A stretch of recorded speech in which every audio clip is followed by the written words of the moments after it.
This is hiring. Hiring on all cylinders.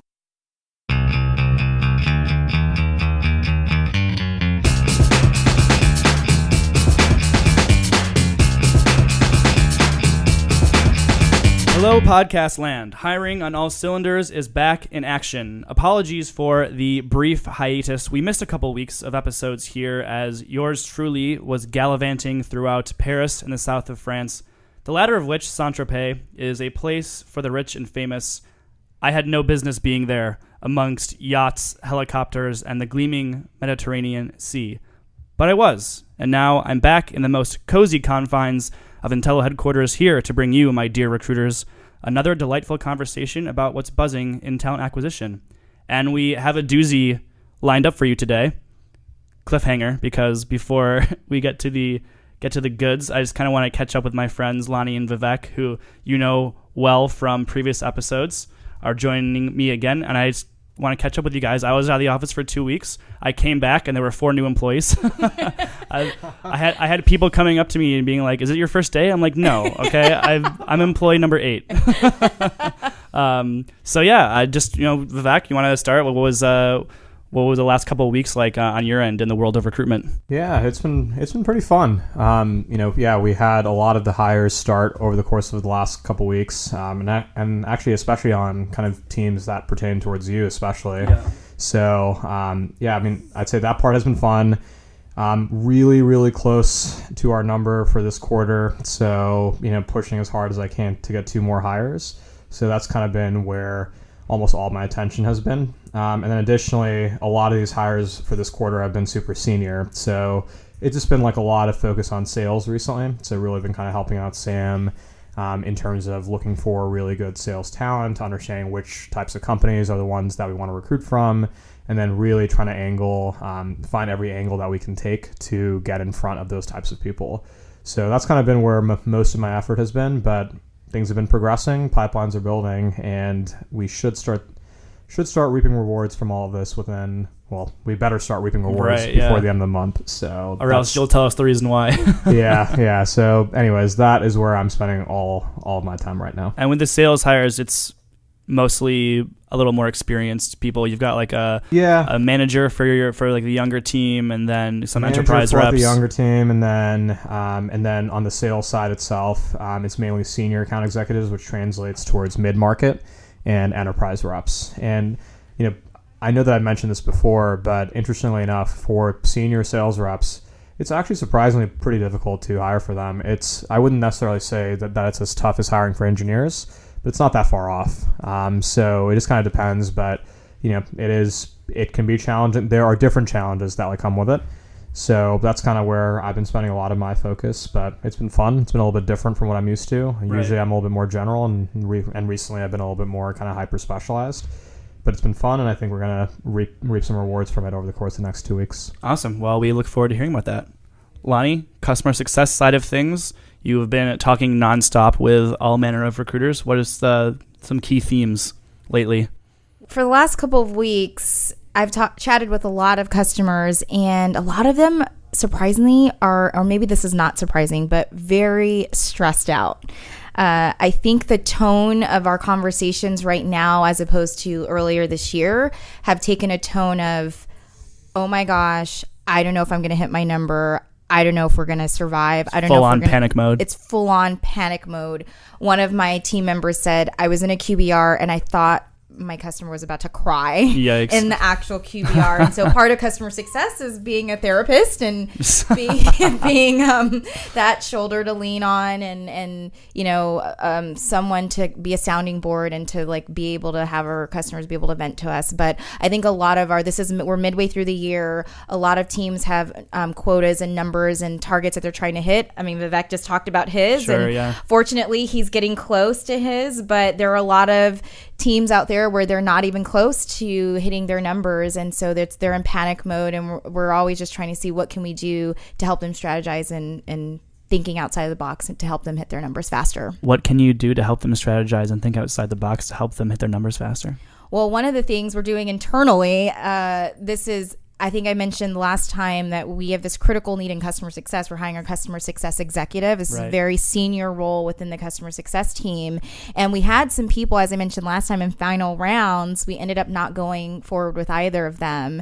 So we're back to the drawing board, and we've been doing sourcing parties. Yeah. And it's in the evenings.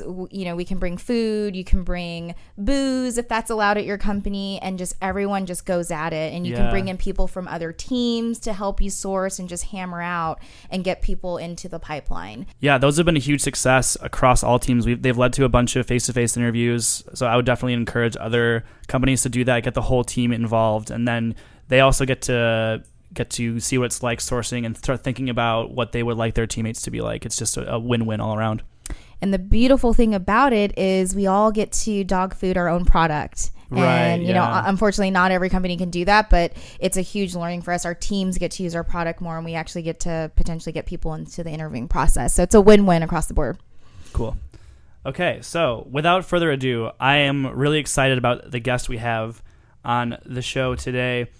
You may be acutely aware of our partnership with the Sourcing Institute and their illustrious president, Shally Steckerl. This man quite literally wrote the book on recruitment in his talent sourcing and recruitment handbook. We have a copy that floats around the office. I just snagged it off one of our salespeople early this week. So he also conducted with us the world's greatest sorcerer competition, which was a sourcing decathlon of his own design. He, along with our very own Vivek Reddy, served as judges on scoring the events as they came through and determining the winner. And later next week, we are also conducting a webinar with Shally about Boolean strings and natural language searches. Shally, thank you so much for joining us. Well, yeah, thank you. Thanks for having me. I appreciate having been promoted to illustrious status. Oh, yeah. Congratulations. You made it. Thanks. Yeah, Shally was worried a moment ago that there was going to be video involved, and then he was heavily relieved when I told him, no, it's just audio. So I imagine you're in a bathrobe right now, or... Prefer not to answer that question. So fair enough. I'll let that one go. So Been telecommuting for 18 years. So okay, yeah. So you settled into a nice groove there, I'm sure. Literally. So yeah, I wanted to do a little post-mortem on the world's greatest sorcerer competition. We wrapped that a few weeks ago. We sent the winner an awesome prize package, and the second place winner got a list of books curated by yourself that you think every recruiter should read, which was not just peddling your own wares or sourcing related books. You also had The Art of War by Sun Tzu. Is it Sun Tzu or Lao Tzu? Sun Tzu. Sun Tzu, yeah. Okay. I always get mixed up with my Tzus. Anyway, yeah, so I was hoping that we could talk a little bit about some trends you noticed in the world's greatest sorcerer competition in terms of what maybe people struggled with, kind of where people's minds immediately went on certain challenges, just sort of what that looked like. Sure. I think the biggest takeaway from me was how surprisingly diverse the knowledge or the body of knowledge is out there amongst the community.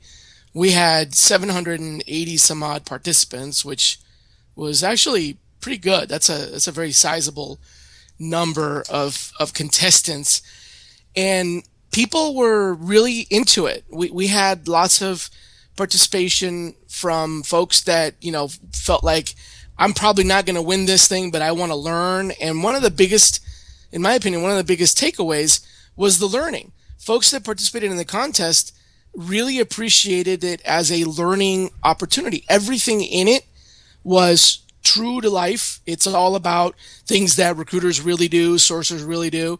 So there wasn't, there were no great mullet chases or right. Things that are silly and not related to work. Everything was really a learning opportunity, and I think that was the biggest takeaway overall from the people that participated. Was, hey, I thought this was going to be a contest, and it really turned out to be almost kind of like a workshop.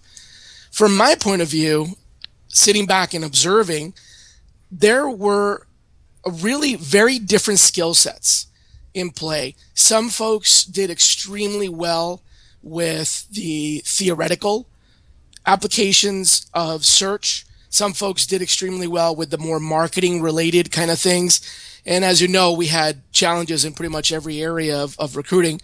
So theoretical, I mean like the quiz, people that did really good on the quiz and the sort of, multiple choice questions. Some folks had that knowledge down pat, and others didn't do so well there. But then when it came to do the strategy or the job rewrite or the gather and validate section, they blew it out of the water. So it was really well contested up until the very end.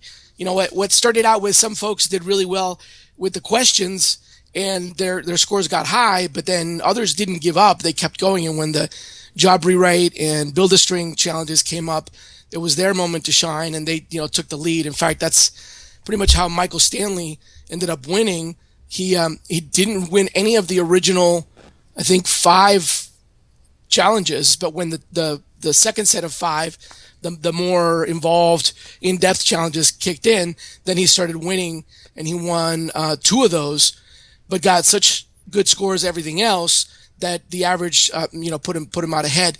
The other thing that was really interesting was I had an individual that surfaced as a third place runner up. Essentially, we didn't have a third place prize. We hadn't planned on it, but this person had written so well that her content on the hat tip and on the blog post was heavily viewed. I mean, it was being forwarded around to people, and a very good example of creative writing and marketing copy for recruiting. So she ended up getting a kind of a consolation prize. We gave her a full scholarship at the Sourcing Institute. Not bad. Because we thought, somebody who can write that well and can get that much attention, if you can, beef up your sourcing skills a little bit, she's going to be pretty dangerous. So I'm working with her, and in fact, we're even considering bringing her in to be one of our guest bloggers and do some, kind of content development for us as well. She was just that good. Other than that, the only other major takeaway that I think was surprising or shocking was how little people really know out there about sourcing. The questions that were missed in some cases were really, we thought they were going to be basic. And so sometimes we thought some of the challenges or some of the questions were going to be like gimmies, like, oh, everybody's going to get this right. And then they didn't. And then sometimes we had some questions that were like, wow, this is really going to stump people. And then they didn't. So that goes back to the variation of, the variety of knowledge. And I think really relates back to where people got their skills from. If they just poked around on the internet and learned on their own, they sort of had the practical knowledge, but not necessarily the theory or academic knowledge. If they took classes, they had the theory, but sometimes not the practical. And it was a really good mishmash, which in my mind supports the idea that sourcing is a team effort. You can have 2 or 3 people working on the same kind of sourcing challenge, and they'll each look at it differently from different approaches and come up with a variety of solutions. There's no silver bullet, there's no one size fits all solution for sourcing. And that's demonstrated by what we saw coming back in some of those challenges, especially the variety of different ideas and ways of thinking about things in the gather and validate and the build a string, and also in the custom search engine. Could you think of an example of one of the questions that you anticipated was going to be a gimme, and then people bricked it? Well, we thought, let me start with the other one. We thought we were going to really stump people with the find the phone number for this person under the find them section. But so we thought that the find them challenge was actually going to have one of the lowest average scores. But in fact, there were 8 people who nailed it, like 27 points out of 27 points. In other words, 8 people. And that was the most of any of the other challenges. So the find them, which we thought was going to be really challenging, we had 8 people actually get 100% score, where we thought we weren't going to get very many people that even were able to complete it, because it was like find a phone number for someone that was on LinkedIn. Now, we gave them the hint and we told them kind of where that person is, but their phone number is not on the LinkedIn page. You had to go to another page where you would find information about their social activities, and then follow that line until you came across the fact that they volunteered as a coach at a sports team, and then on that page was their phone number, sort of 3 degrees away, if you will, from the original. We thought people were going to not get that they were going to give up, but so many people didn't. So it's kind of like the opposite of what you just asked me. As far as like things that we thought were going to be really easy, questions that we thought were going to be really easy and people just didn't get, they had to do with Boolean commands, basic Boolean. There's this confusion or misunderstanding out there that Boolean is this complex language, but really there's only 3 Booleans, and or not. So one of the questions, for example, was, here's 10 things. Which of these are Boolean? And people were choosing like randomly all kinds of stuff. Weird. People were choosing the exclamation mark and the asterisk and it's like they really don't. I was surprised personally at how few people actually got the 3 Booleans correct. And I thought it was going to be everybody was just going to get it. That was going to be like a full, 100% accurate, but it wasn't. Interesting. Pretty surprising. So that's a good segue into perhaps maybe why you agreed to do this Boolean webinar with us, was that the feedback here was like, wow, this very necessary skill for sorcerers to have, Boolean search string creation. You were surprised to see that so few people were engaged with it. Or we're doing what they thought they were doing, or maybe it's just a matter of semantics and they call it something else, but the real fundamentals, the basic stuff, the and or not, people didn't get that as much as we thought they were going to. We thought that was going to be easy. So do you think recruiters maybe aren't using Boolean as much? Were they overthinking the problem? I think they're overthinking it. I think a lot of them are more concerned with building a search string than with identifying the right keywords, which is the biggest gap. So to give you an example, if you as a recruiter get a requirement and on the requirement is a bunch of must-haves and go out and use those words and only those words as your search terms, the universe of results that you're going to get is much narrower than what you could potentially get if you went out and validated those keywords, which is one of the exercises actually that we did with the gather and validate one.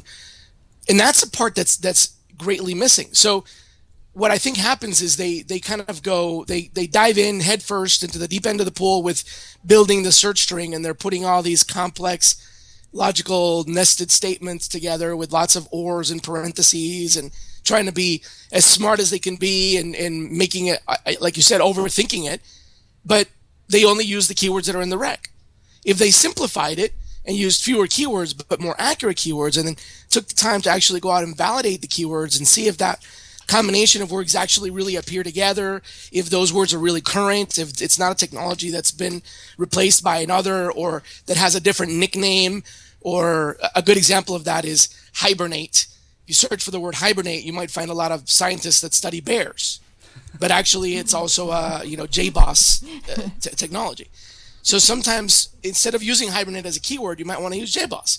And it's very simple, but on the rec it says hibernate, and the recruiter just full steam ahead goes hibernate and or this and the other, and just they overwhelm the search engine, and the search engine returns really bad results.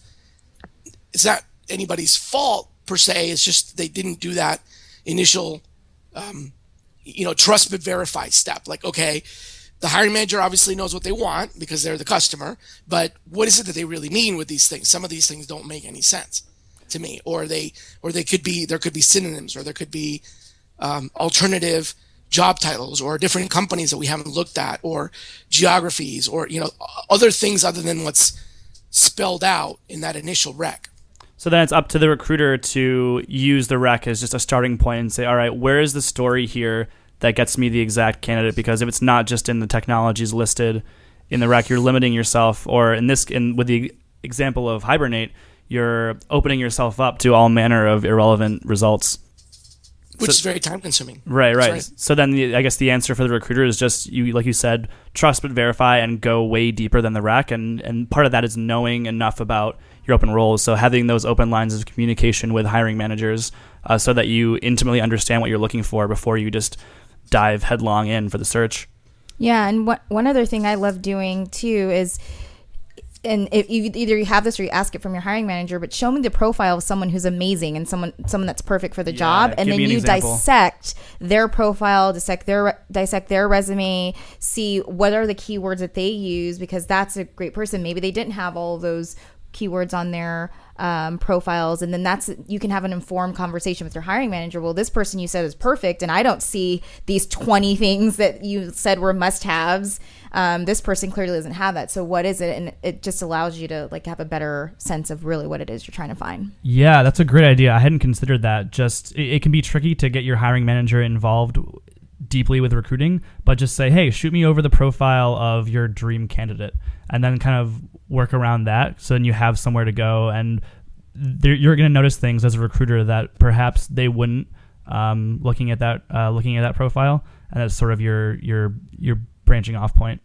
And to add to that, the one piece of advice that I got was actually build out a list of about 50 people, where you have the idea of maybe about 1/3 of them being A candidates, 1/3 of them being B, and 1/3 of them being C, and then basically put that in front of a hiring manager, and then make sure that they verify that with you, and then that way you can at least kind of ballpark, okay, this is exactly what they're looking for, and that teaches you a little bit.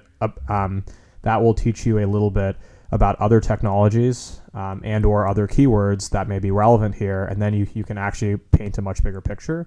And when you have that good understanding, then you can start being very creative around sourcing, where you'll know exactly what those terms are that you should include, and you don't need anything particularly complicated with like Boolean. Like, I mean, Shally, what you had said is absolutely correct. Like, this is one thing which I actually tell everyone here is Boolean is really, like, honestly, it's just really basic. To me, it's just basic mathematical operations. Logic, yeah. It's just simple logic, and all you really need most of the time are just and, or, not, and maybe parentheses and quotes, and you don't really need much else you don't need much else outside of that, as long as you understand what the keywords you're looking for are, and maybe what some synonyms are, or what actually applies to your rec. Definitely. And then in addition to learning more about the technologies, in the case where you present that list of, all right, a third are A, a third are B, a third are C players, that's just calibration too. It's like, all right, how far off am I? Like, do I have an understanding of this role? Am I putting forward the type of candidates that I think I am? So interestingly enough, the sixth activity or the sixth challenge was exactly that. Put together a list of 50 names that meet the specifications. And it was one of the ones that had the lowest grade overall. It was worth 40 points. The top person who got the top score, actually two people, Stanley was one of them, and Roland was another. They got 30 points each out of 40. So nobody aced it like with some of the other ones. And the average score, which is perhaps more telling, was 23. And the lowest score was actually a 5. Yeah. So you had quite a few between 5 and 23 to produce an average of that. But it shows that this is an area where recruiters are, generally weak at. I mean, we've got several hundred participants calculated in that average. And it wasn't until about challenge 7 and 8 where we started getting people dropping off the race because they knew they weren't going to be able to come in, in the top. So number 6 was still very highly competitive. And it was an area that was widely ignored. People just didn't get good results there because it's not something that I don't think a lot of people do that. And we should do that more often. Even if it's not for the hiring manager, even if we can't get the hiring manager on the phone or get them to review the list, it's still a good exercise to do that. Just go out and find 50 names and start with that. Another problem I see a lot of recruiters getting into is they try to boil the ocean. They want to get everything. And that sometimes comes back to the hiring manager saying, I want more resumes.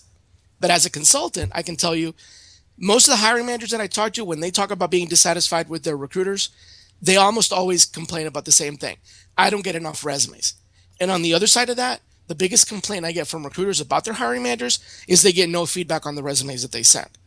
That disconnect is, to me, it clearly and obviously says what we should be doing is sending fewer resumes, not more. Because they're asking for more and we're not getting feedback. If we send fewer, then we would be getting feedback and they would be more satisfied with the ones that they're getting rather than having to. I think the problem is they have to go through a lot of resumes that maybe meet the requirements on paper, but don't really have that extra piece from the story that we were talking about before when you're filling out the rec. So that's a very important point. The only other area, by the way, that performed as low as that was the job rewrite, where the top score was 18. It was worth 30 points. The top score was 18 and the average was 13. And that was where they had to take your job description, actually, that you guys provided, that marketing specialist, and make it more compelling and create a subject line, create a email, a tweet, a Facebook post, a LinkedIn post. That was another area where recruiters overall, as a whole population, the contestants didn't do really well. And I think that comes back to, it's a lost skill set. Writing is hard as it is, but coming across persuasively with something as boring as a traditional job rec is difficult. You have to kind of get creative to spice it up and make it more interesting. And those who do that clearly get results. So that's interesting. The two areas that recruiters seem to follow flat were like early stage sourcing, building like a list of candidates from which to branch out from, and then the like marketing side of things where you need to just communicate it as well as possible. So in the case of the list, where were they missing there? Like, what were people who did poorly doing wrong? With the 50 list of 50? Yeah, with the list. It was basically they were just either not completing it in full instead of following the instructions and providing the required number. They were just kind of throwing a few in there, and I guess they were hoping they'd get a slam dunk, but not following the instructions, which said, we need X amount of each of these. Or the keywords that they were using were basically right out of the rec. Again, not thinking outside the box, not expanding their definition of what they were looking for. And so as a result, the search strings were producing very limited, very narrow results that were off. They were off center. They weren't accurate. Right. So then it's just a matter of education then on the recruiter's side of things to just intimately learn about the role before you just go out there and brazenly start finding names. And validate it. Right. Definitely. One of the ways I validate without the hiring manager, because you don't always have that luxury of having a direct line to the hiring manager.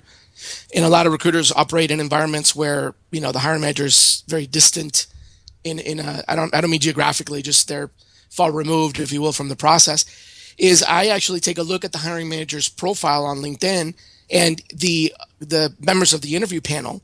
So usually there's a couple, 2, 3, 4 people that hiring manager usually relies on for conducting the phone screen or the preliminary screens. I take the profiles of all those 5 or 6 people on LinkedIn and I use a word cloud or word pattern analysis to see what I can find as commonalities between those 5 resumes or so. And I don't necessarily have to talk to them to do that. I can get that. Most of them have their information out there.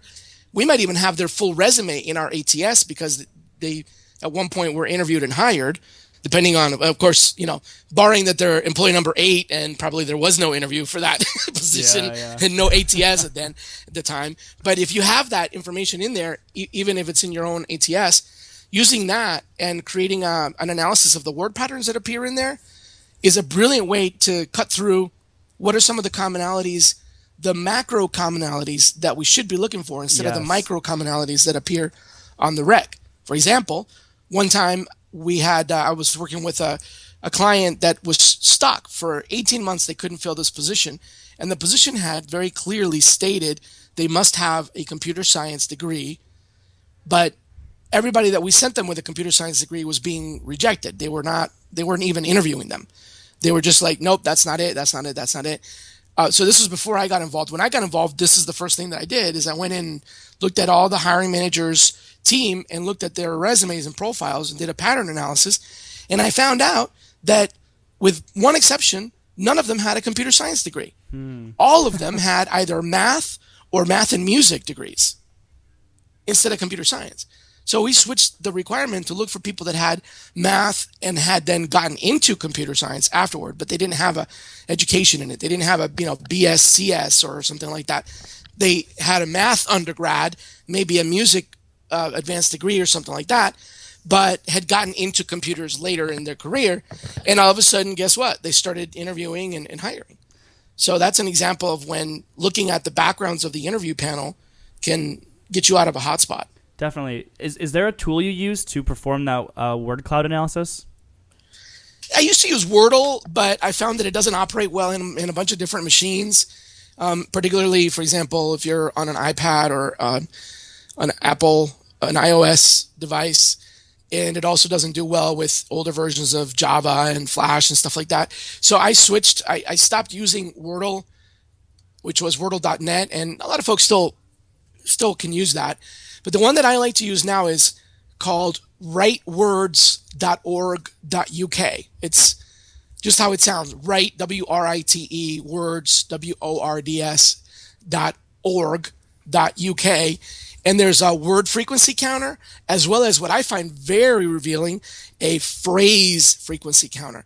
Phrases of 3 words together are extremely revealing. When you find the same 3 words together in 5 different resumes, you've got a gold mine of definitely. For the sourcing point of view, look for those phrases and you'll find blogs and profiles and bios and all kinds of people that are spot on.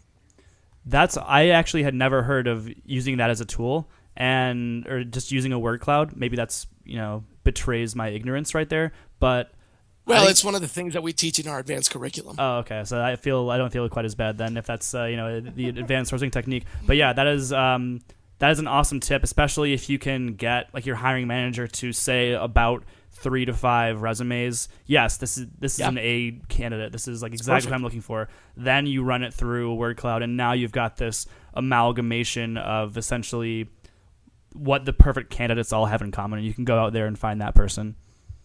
Yep. And now you're using a resume as their sample search, not a rec as your sample search. Because if what you have in your hand is a rec and you plug in those keywords into a search engine, what you're going to get for results are recs. Yeah. Or in other words, job postings. Recs are cookie cutters. Resumes are people, right?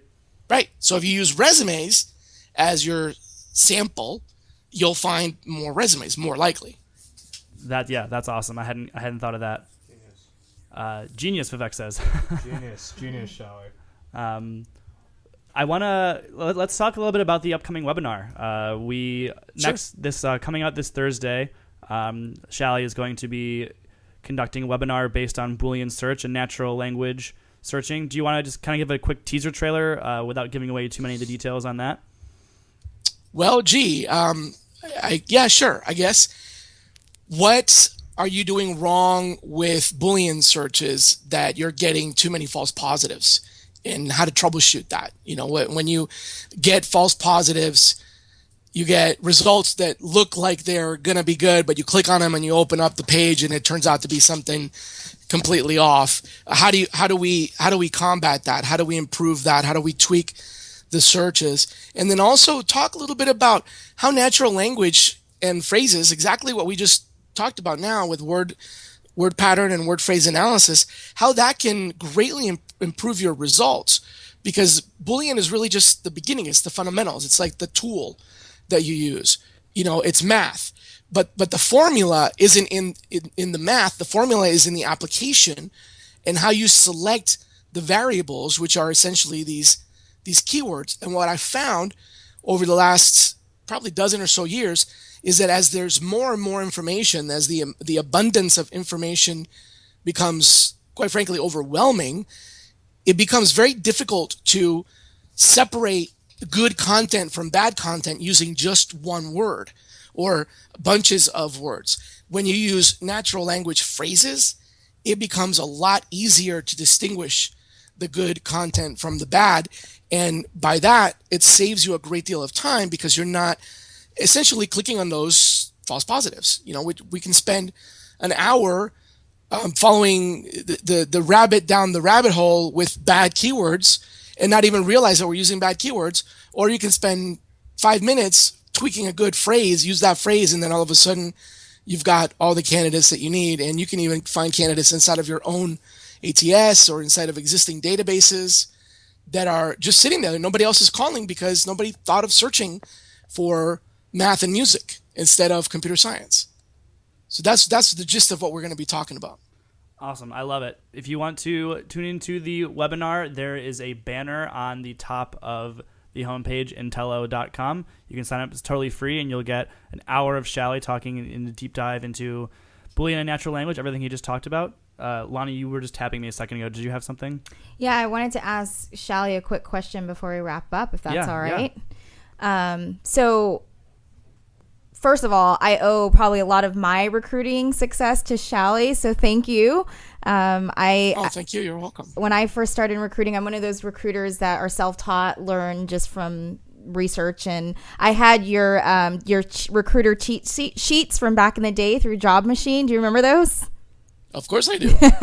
But that saved my life. But anyway, I'm noticing a lot of trends with customers, and I wanted to see if you could just quickly speak to this. There are a lot of people that are like in a role of like recruiting coordinator right now, where they're mainly responsible for supporting other recruiters and scheduling interviews and everything like that. We all kind of know what recruiting coordinators do, but a lot of them want to move into a true sorcerer, a true sourcing and recruiting type of role, and they don't know really where to start or how they should be going about preparing themselves to transition into that role. So just curious to see if you had any quick tips on, you know, what these type of people should be doing to gain the skills that they need to be able to become eventually a successful sorcerer recruiter.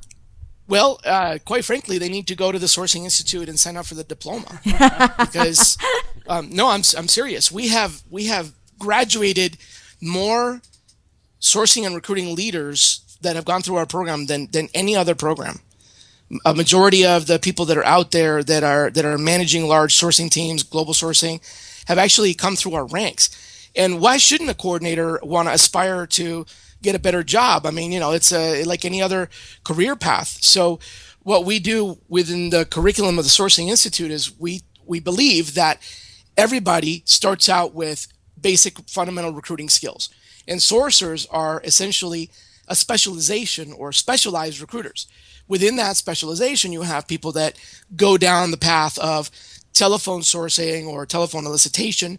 You have those that become more adept at social media and marketing because they have that gift for writing.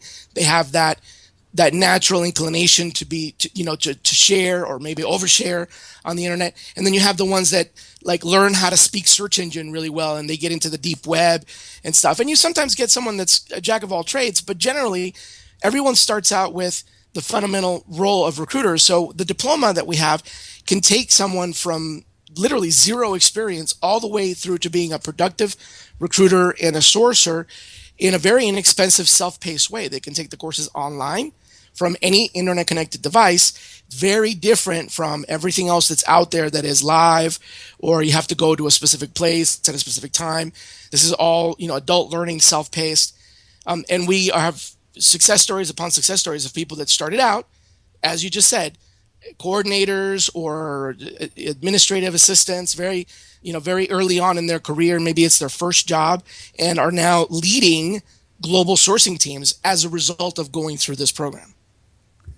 Who's in your Alumni Hall of Fame? Well, I mean, I've trained Jim Stroud, for example, Glenn Guttmacher. Wow. I don't know if these are some of the names that you might recognize. Jim Turnberg, Ronnie Bratcher, Steve Rath. We've got 1,800 or so graduates that are out there. Tim O'Connor. I mean, it's a pretty big illustrious list. Yeah. Talk about illustrious. The point is that good word, right? What happens is they transition in how they think about their job and how they're able to do their job based on learning how to think.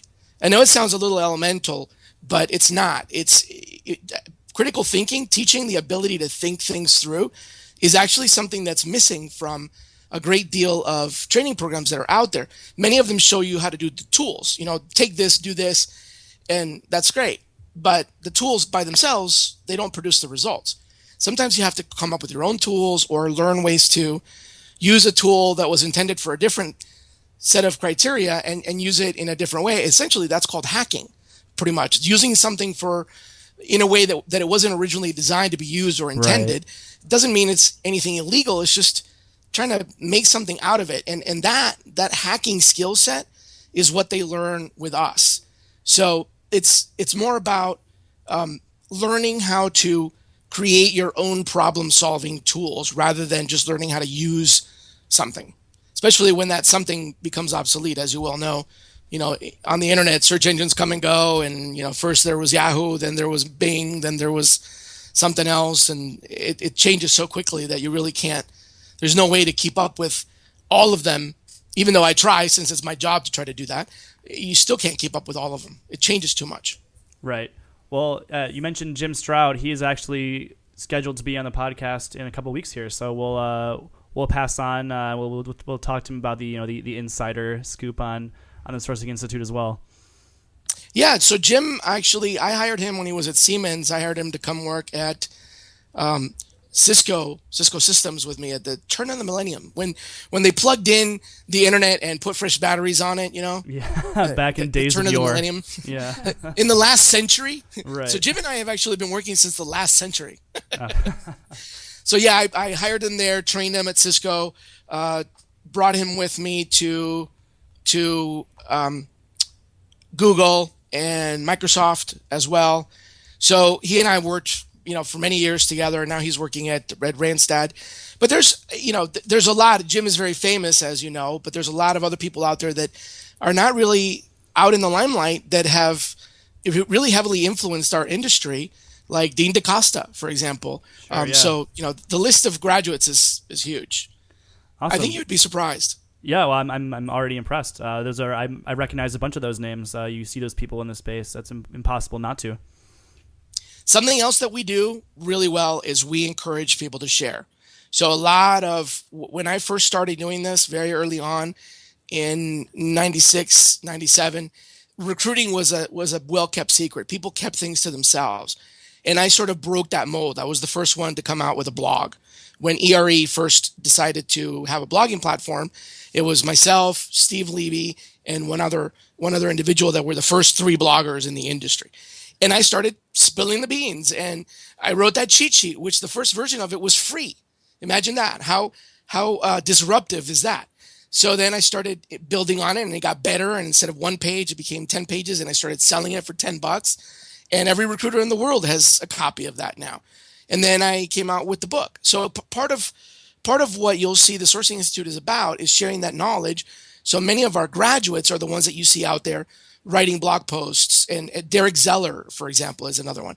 They're collaborating. They're open to contributing to the improvement in the entire community. And that's something that I hold very dear. And it's something that I've seen Intello do many times. So to me, it's a big part of why we're successful, and it's a big part of how we get this industry to be elevated to gain the degree of respectability that we really deserve. I hate to say it, but recruiters don't usually get the best rap. We're not always seen as legitimate professionals. So part of the objective for the Sourcing Institute and the Sourcing Institute Foundation is to elevate that perception of recruiters to an established profession. Definitely. And you've fostered this sort of community, and it seems that you've realized that sharing this information helps everyone. And even though another recruiter, maybe you come head to head with another recruiter for one candidate, although that seems really unlikely, but still, like, sharing your tools and skills with one another pays dividends to both of you as the years go by, I'm sure. They do it in other industries. They do it in they do it in sports. People share ideas and best practices in law, in accounting, in science, in computer science. Where would we be today without open source software, for example? Totally. So why should what we do be that secretive? Yeah. I believe, the open sourceness of it.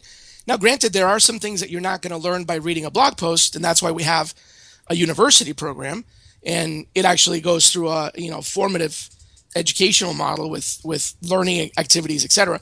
But sharing most of that information, at least it gets everybody thinking. Yeah, definitely. Cool. Well, I feel like we're at a good point to wrap up. Shally, I don't want to keep you for too long. I don't want to take any more of your time, but I'm really thrilled you decided to join us and that you will be conducting this webinar with us, which is already our best registered for a webinar ever. It's going to be huge. I can't wait for it to happen. Shally, thank you so much for joining us. Thank you. See you guys next week. Absolutely.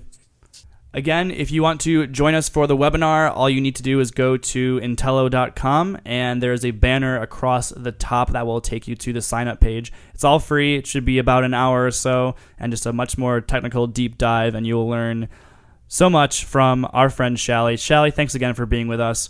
Quickly, before I let you go, just wanted to let you know that this is not a very structured, rigorous podcast here, and if there's something you'd like us to talk about, I dropped something. If there's something you'd like us to talk about, shoot me a tweet at IntelloRob, and we'll work it into the episode in some manner or another. I would love to make this a public forum and just get everyone else's ideas and sort of learn what's kind of on the mind of recruiters and what are the problems you guys are thinking about. So keep that in mind as we move forward. Other than that, thank you so much, everyone, for tuning in. We'll be here next week. We have some awesome guests lined up. I mentioned Jim Stroud from Randstad. Jen from Booking.com is also scheduled to make an appearance. So those are sure to be awesome episodes. Don't miss them. Everyone have a great week. Happy hunting.